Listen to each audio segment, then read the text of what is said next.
Hi, I'm Charles Gauthier, President and CEO of the Downtown Vancouver Business Improvement Association. The DVBA is so proud to support this daily podcast series that is helping our community navigate through these trying times. As we all settle into what we hope is a temporary new normal, please consider helping support our local businesses. Whether it's by getting takeout from your favorite restaurant or giving a local shop a great review, it all adds up. Thanks, everyone, and stay safe. I'm Tyler Orton. Here are some business headlines ahead of today's interviews. The federal government's revised 75% wage subsidy program has now been pegged at $71 billion. Finance Minister Bill Morneau, he also revealed additional eligibility requirements for the program aimed at companies experiencing revenue loss of 30% or more. And the BC government has unveiled a new COVID-19 supply hub meant to better manage medical supplies amid the pandemic. The online platform was built in just 7 days for $100,000 in partnership with both private enterprises and health authorities. That's it for today. Let's get on with our interview. Hello, welcome to Business in Vancouver. With me is one of our regular guests from the audio podcast you might be familiar with. It is Craig Patterson. He's editor-in-chief of RetailInsider.com. He's also the host of Retail Insider's podcast. Craig, I want to thank you for joining us now on a video conference. Thank you for having me. Yes. So, Craig, I think we need to examine the retail landscape here with regards to what's going to happen in Canada.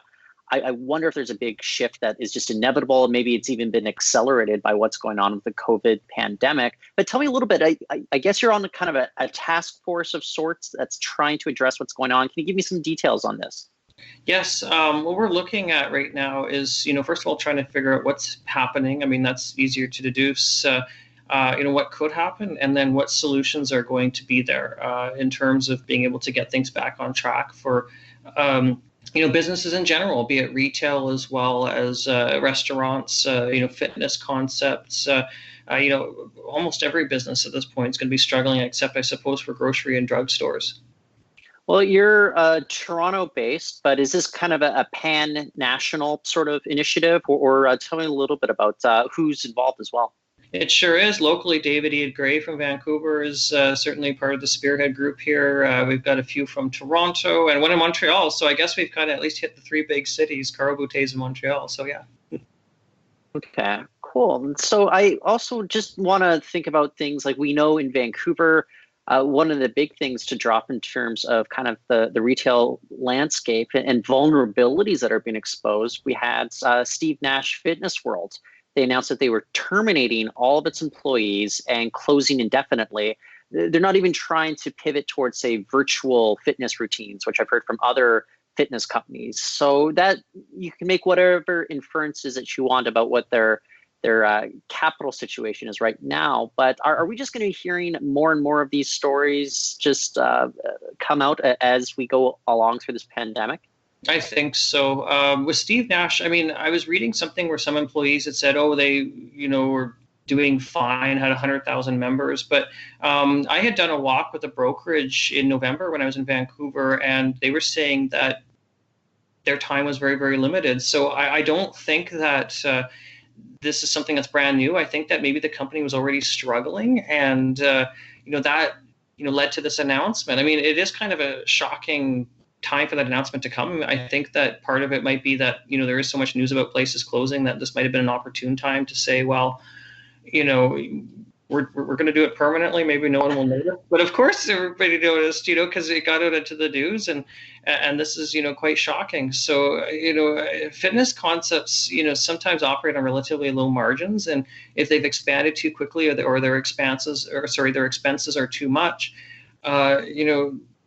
this can lead to challenges. Orange Theory. One of my employees works out at an Orange Theory, and they've moved things virtual, like you said. That's almost like the Peloton model, where you do it from home, and you're kind of taking classes. And I'm surprised, that Steve Nash didn't try something like that. But it probably signals, like I kind of heard through the grapevine there, that already the company was struggling, unfortunately. So it's really too bad because a lot of people are going to be out of work.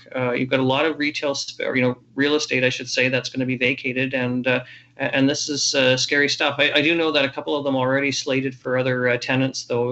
Like, this is how quickly they're working on this. Last week's announcement versus now, so it's not all bad news from a real estate side, but this is really bad news to say for the employees, because we're already seeing catastrophic job losses, and most of them are temporary right now, but we don't know how long the situation is going to go on for in terms of people actually getting back out and doing stuff, going to restaurants, going to stores, going to gyms, etc. And it's really exposing some of those vulnerable sides of retail. I wonder, though, who is kind of best fit to weather the storm at this point? Are there particular subsectors within retail, or is it just going to depend business to business and what their economic model, their business model is going to allow? Well, the retailers that certainly are going to survive this in the short term are obviously the ones that are deemed essential and are currently open, right? So, it's the grocery stores, the, pharmacies, various ancillary businesses that governments, depending what province you're in, we will talk about BC, have deemed that can stay open. Secondly, the retailers that are going to be able to survive this a bit longer term are those that have cash reserves and are able to perhaps innovate. Maybe they have a strong e-commerce offering already. I'm just thinking, I think Harry Rosen's e-commerce sales were about 30% of their overall sales, which is huge considering, compared to the rest of the industry, e-commerce is less than 10% in Canada typically right now. So, retailers that are, stronger financially, as well as those that are able to sort of pivot, innovate, and, say do online sales are going to survive. Those that don't have those cash reserves or are incurring tremendous costs, say having to pay employees, continuing to pay rent, or even a deferral, which could still sink them in the long run. This is a huge issue. Property taxes, which, to some degree have, been alleviated by certain municipalities. Nevertheless, say a restaurant that already was struggling or, had low margins, doesn't have the cash reserves, they could go down quite quickly. And we're talking 1 to 2 months. So I'm not sure if government support is going to be enough for some of these businesses. And, I'm usually very optimistic, as you know, when we talk. And I'm really worried that we're going to see a substantial number of businesses, small businesses, and even some large ones go bankrupt in the next 3 to 4 months. And I think that things are going to change substantially. I think that we're going to see a lot of vacancies. We're going to see a lot of job losses, a lot of entrepreneurs that have gone out of business. It's a scary time right now. I didn't anticipate this happening. I knew that we were going to be seeing a shift. I think that was part of the question, a shift in retail.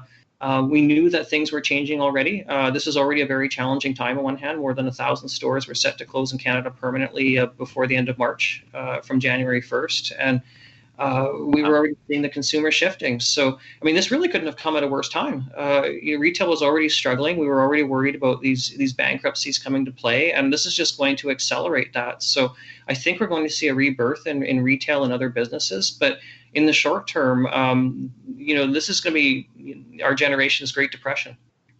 Well, I wonder with regards to that rebirth. I think the obvious thing is we could point to e-commerce as it's going to accelerate whatever trends that we are experiencing at this point. But for those brick and mortar shops, I agree with you. I see many, many closures happening. Do you think that there's going to be, a next wave of entrepreneurs that are going to look at opportunities that are going to come out of this? It's really hard to, grab a crystal ball at this point. But what are your thoughts on this rebirth?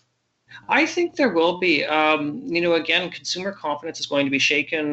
The way that the consumer interacts with businesses, I think, is going to change. But we do have some really smart entrepreneurs out there. And I know people right now that are looking to identify opportunities and be able to run with it. In the very short term, we've got people, making hand sanitizer and surgical masks and other things. But, we've got one company, in Vancouver that's making, they've pivoted from store fixtures to plexiglass facades, for between cashiers and consumers in the stores, which is great. Try to prevent as many people getting sick as possible.